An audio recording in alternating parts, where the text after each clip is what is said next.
The Unnameable by H.P. Lovecraft. We were sitting on a dilapidated 17th century tomb in the late afternoon of an autumn day at the old burying ground in Arkham, and speculating about the Unnameable. Looking toward the giant willow in the cemetery whose trunk had nearly engulfed an ancient illegible slab, I had made a fantastic remark about the spectral and unmentionable nourishment which the colossal roots must be sucking from that hoary carnal earth, when my friend chided me for such nonsense and told me that since no interments had occurred there for over a century, nothing could possibly exist to nourish the tree in other than an ordinary manner. Besides, he added, my constant talk about unnameable and unmentionable things was a very puerile device, quite in keeping with my lowly standing as an author. I was too fond of ending my stories with sights or sounds which paralyzed my heroes' faculties and left them without courage, words, or associations to tell what they had experienced. We know things, he said, only through our five senses or our intuitions. Wherefore it is quite impossible to refer to any object or spectacle which cannot be clearly depicted by the solid definitions of fact or the correct doctrines of theology, preferably those of the Congregationalists, with whatever modifications tradition and Sir Arthur Conan Doyle may supply. With this friend, Joel Manton, I had often languidly disputed. He was principal of the East High School, born and bred in Boston and sharing New England's self-satisfied deafness to the delicate overtones of life. It was his view that only our normal, objective experiences possess any aesthetic significance, and that it is the province of the artist not so much to rouse strong emotion by action, ecstasy, and astonishment, as to maintain a placid interest and appreciation by accurate, detailed transcripts of everyday affairs. Especially did he object to my preoccupation with the mystical and the unexplained, for although believing in the supernatural much more fully than I, he would not admit that it is sufficiently commonplace for literary treatment, that a mind can find its greatest pleasure in escapes from the daily treadmill and in original and dramatic recombinations of images usually thrown by habit and fatigue into the hackneyed patterns of actual existence, was something virtually incredible to his clear, practical, and logical intellect. With him, all things and feelings had fixed dimensions, properties, causes, and effects, and although he vaguely knew that the mind sometimes holds visions and sensations of far less geometrical, classifiable, and workable nature, he believed himself justified in drawing an arbitrary line and ruling out of court all that cannot be experienced and understood by the average citizen. Besides, he was almost sure that nothing can be really unnameable. It didn't sound sensible to him.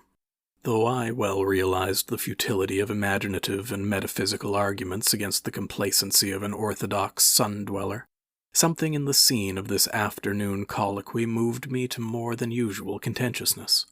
The crumbling slate slabs, the patriarchal trees, and the centuried gambrel roofs of the witch-haunted old town that stretched around all combined to rouse my spirit in defense of my work, and I was soon carrying my thrusts into the enemy's own country.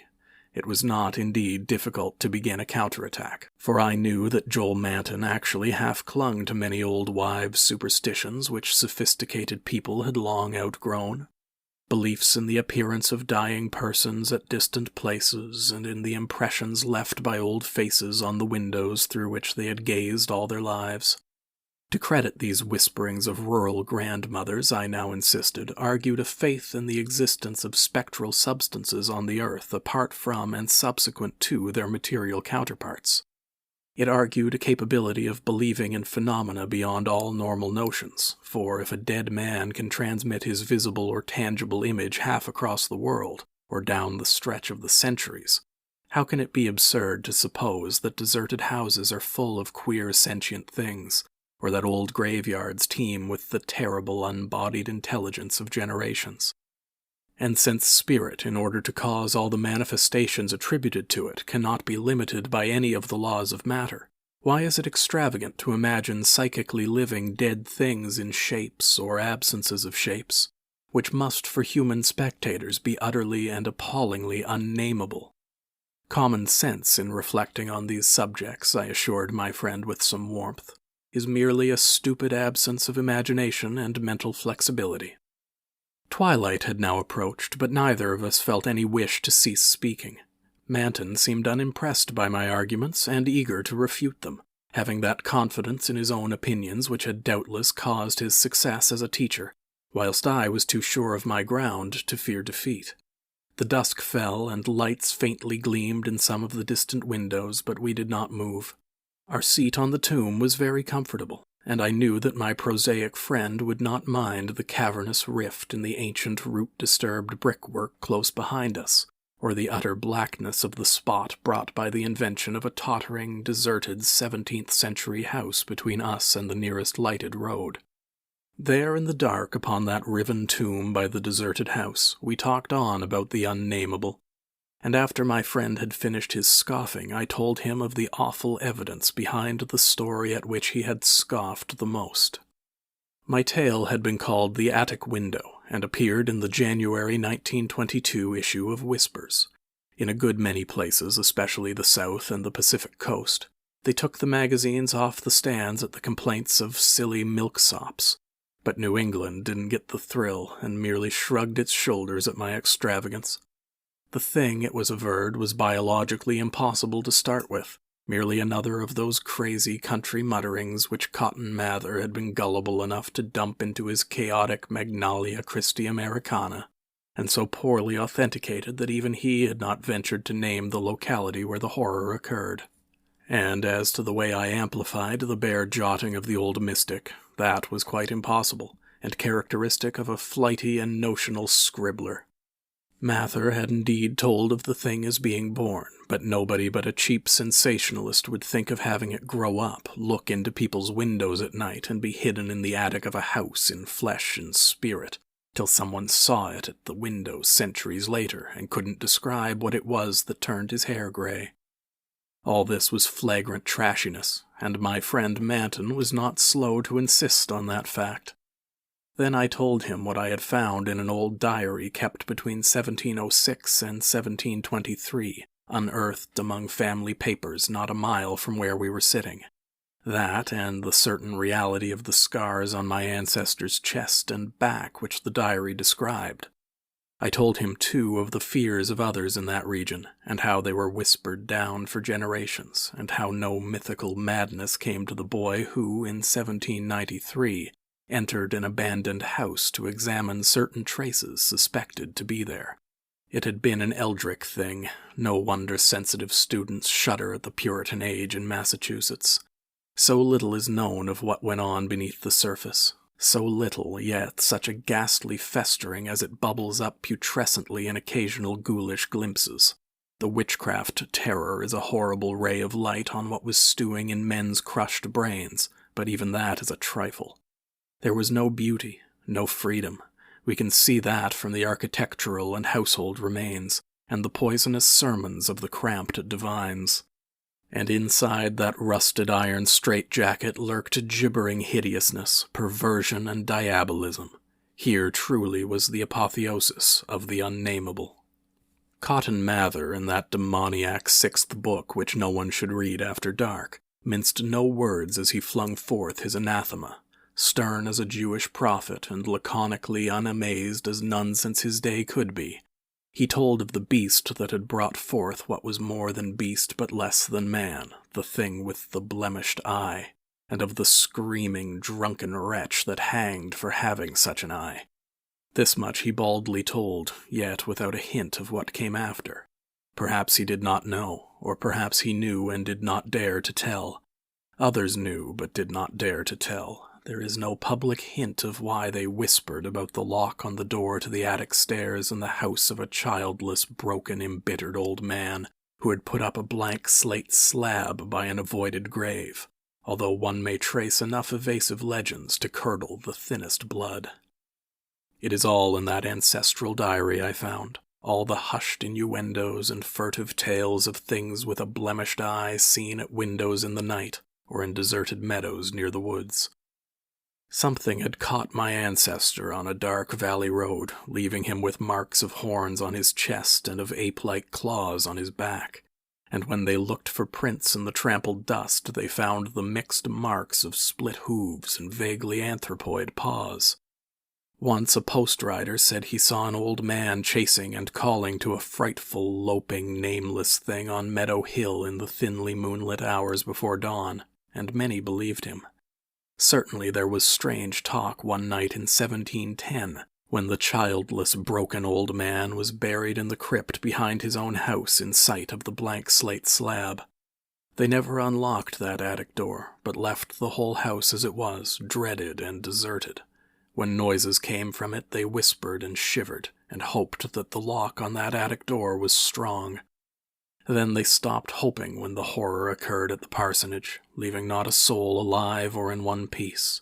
With the years, the legends take on a spectral character. I suppose the thing, if it was a living thing, must have died. The memory had lingered hideously, all the more hideous because it was so secret. During this narration, my friend Manton had become very silent, and I saw that my words had impressed him. He did not laugh as I paused, but asked quite seriously about the boy who went mad in 1793, and who had presumably been the hero of my fiction. I told him why the boy had gone to that shunned, deserted house, and remarked that he ought to be interested, since he believed that windows retained latent images of those who had sat at them. The boy had gone to look at the windows of that horrible attic because of tales of things seen behind them, and had come back screaming maniacally. Manton remained thoughtful as I said this, but gradually reverted to his analytical mood. He granted, for the sake of argument, that some unnatural monster had really existed, but reminded me that even the most morbid perversion of nature need not be unnameable or scientifically indescribable. I admired his clearness and persistence, and added some further revelations I had collected among the old people. Those later spectral legends I made plain related to monstrous apparitions more frightful than anything organic could be. Apparitions of gigantic bestial forms, sometimes visible and sometimes only tangible, which floated about on moonless nights and haunted the old house, the crypt behind it, and the grave where a sapling had sprouted beside an illegible slab. Whether or not such apparitions had ever gored or smothered people to death, as told in uncorroborated traditions, they had produced a strong and consistent impression, and were yet darkly feared by very aged natives, though largely forgotten by the last 2 generations, perhaps dying for lack of being thought about. Moreover, so far as the aesthetic theory was involved, if the psychic emanations of human creatures be grotesque distortions, what coherent representation could express or portray so gibbous and infamous a nebulosity as the spectre of a malign, chaotic perversion, itself a morbid blasphemy against nature? Molded by the dead brain of a hybrid nightmare, would not such a vaporous terror constitute in all loathsome truth the exquisitely, the shriekingly unnameable? The hour must now have grown very late. A singularly noiseless bat brushed by me, and I believe it touched Manton also, for although I could not see him, I felt him raise his arm. Presently he spoke. "But is that house with the attic window still standing and deserted?" "Yes," I answered. "I have seen it." "And did you find anything there, in the attic or anywhere else?" "There were some bones up under the eaves. They may have been what that boy saw. If he was sensitive, he wouldn't have needed anything in the window glass to unhinge him. If they all came from the same object, it must have been a hysterical, delirious monstrosity. It would have been blasphemous to leave such bones in the world, so I went back with a sack and took them to the tomb behind the house. There was an opening where I could dump them in. Don't think I was a fool. You ought to have seen that skull. It had 4-inch horns, but a face and jaw something like yours and mine." At last I could feel a real shiver run through Manton, who had moved very near, but his curiosity was undeterred. "And what about the window panes?" "They were all gone. One window had lost its entire frame, and in all the others there was not a trace of glass in the little diamond apertures. They were that kind, the old lattice windows that went out of use before 1700. I don't believe they've had any glass for 100 years or more. Maybe the boy broke 'em if he got that far, the legend doesn't say." Manton was reflecting again. I'd like to see that house, Carter.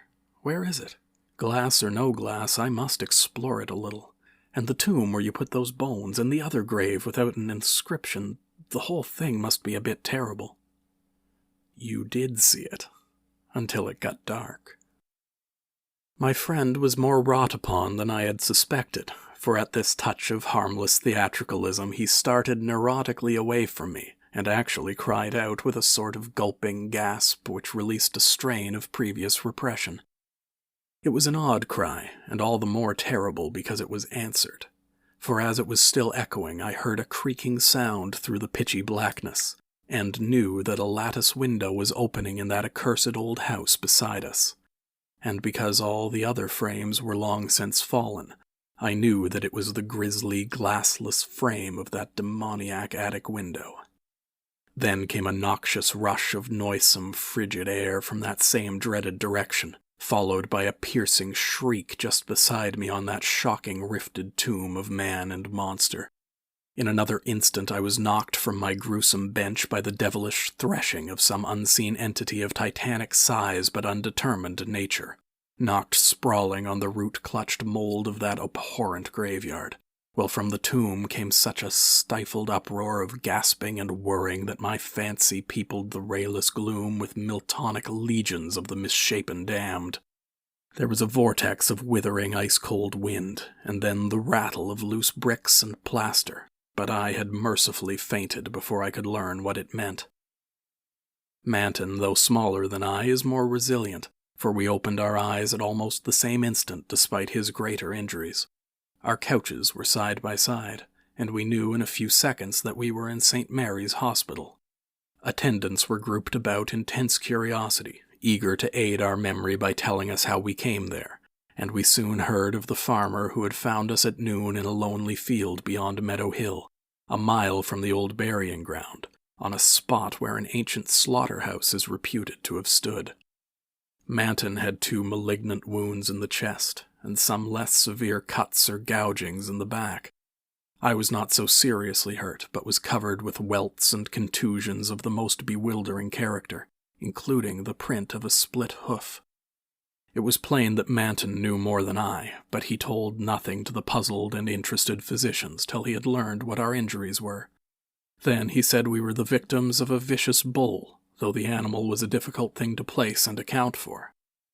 After the doctors and nurses had left, I whispered an awestruck question.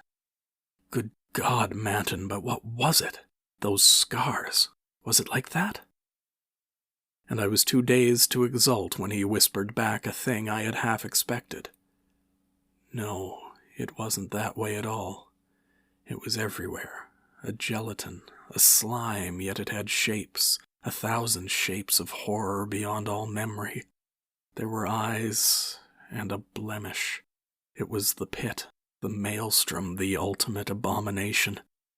Carter, it was the Unnameable.